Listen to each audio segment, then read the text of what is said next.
Doctor Bhimrao Ambedkar का संविधान और संविधान के तहत चुनाव आयोग, कोई राजनीतिक दल आतंकवादी कैसे हो सकता है?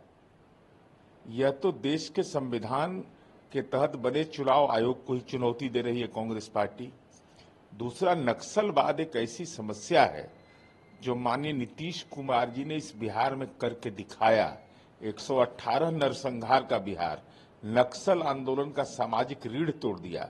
हथियार के बल पर नक्सल आंदोलन का सामना नहीं हो सकता है। सामाजिक और कानून का राज, ये दोनों मुद्दे जब तक बरकरार संतुलन में नहीं रहेंगे तब तक आप नक्सलबाजी की समस्या का निदान नहीं कर पाएंगे। अब भाषागत रूप से इस ढंग की टिप्पणी कहीं से न्यायोचित नहीं। बाबा सिद्ध की हत्याकांड में असदुद्दीन ओवैसी ने कहा है कि जिस तरीके से उनकी हत्या की गई है ये दुर्भाग्यपूर्ण है और महाराष्ट्र की कानून व्यवस्था पर उन्होंने सवाल उठा दिया। देखिए, बाबा सिद्दीकी बिहार के रहने वाले थे, पूरा बिहार मर्माहत है और उनका जो स्वभाव था उदार व्यक्तित्व के रूप में था, लोगों की मदद करते थे।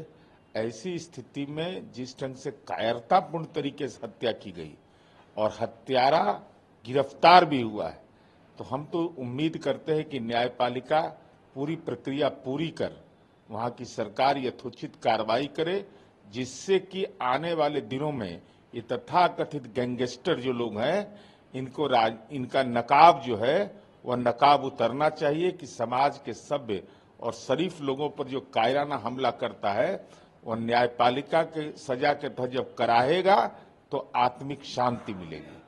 विजय वडेट्टीवार का भी कहना है कि जिस तरीके से हत्या हुई है महाराष्ट्र की सुरक्षा व्यवस्था और कानून व्यवस्था पर सवाल उठने लगे और आम लोग भी अब सुरक्षित नहीं है। भाई, बाबा सिद्दीकी की जिस ढंग से हत्या हुई और जिस ढंग से हत्यारा गिरफ्तार हुआ, तो अब वहां के सुरक्षा के मानक क्या है वहां की सरकार देख रही होगी, लेकिन आपराधिक घटना हुई है, उससे देश हिल गया है, इससे कोई नकार नहीं सकता। और बिहार वासियों का तो दिली रिश्ता उनसे था, तो स्वाभाविक है हम उम्मीद यही कर सकते हैं ना कि अब जो अपराधी है वो पकड़ा गया है, अविलंब पूरी प्रक्रिया पूरी करके न्यायपालिका से अनुरोध करके पूरी प्रक्रिया मुकम्मल कार्रवाई करे, जिससे कि लोगों का भरोसा पैदा हो सके।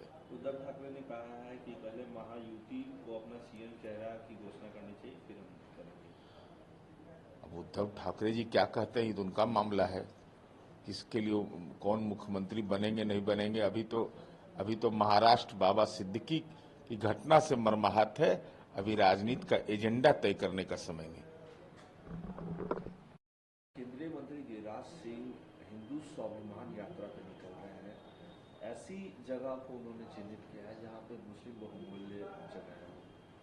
क्या लगता है कि इससे मुस्लिमों में कोई भेद नहीं को विरोध का आभास नहीं हुआ, क्योंकि आप लोग सेक्युलर पार्टी है, सेक्युलर की बात करते हैं और वो हिंदू को जगाने निकले हैं।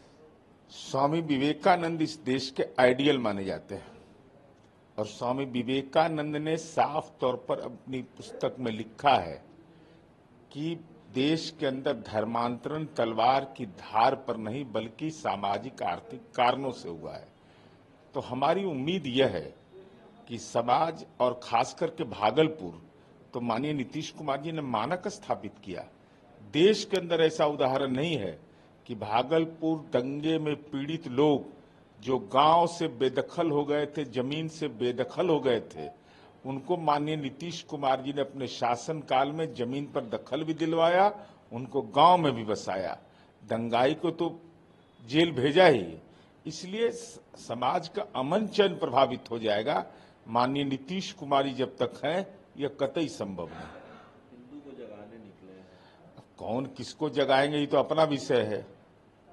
महत्वपूर्ण विषय है कि बिहार वंशी चैन और सुकून से जागे हुए हैं, रात के 2 बजे भी जाग के निकल जाते हैं, चाहे कोई धर्म और कोई जाति का लोग हो, वो नीतीश कुमार जी का नाम लेते हैं घर से निकलते हुए। तो जागा हुआ कौन नहीं, सब जागे हुए हैं, कोई सोया हुआ नहीं। बिहार में हर धर्म हर जाति के लोग अपने हक और हुकूक के लिए भी जागे हुए हैं। कह रहे हिंदू खतरे में। मुझे तो नहीं लगता बिहार में मुख्यमंत्री हिंदू हैं, राज्यपाल महामहिम हिंदू हैं, मंत्रिपरिषद के अधिकतर सदस्य हिंदू हैं, अधिकतर जिले में डीएम हिंदू हैं, एसपी हिंदू हैं, न्यायपालिका में हिंदू हैं, तो जब बहुसंख्यक है, अब बहुसंख्यक पदों पर वह विराजमान है, तो वह खतरे में कैसे हो सकता है?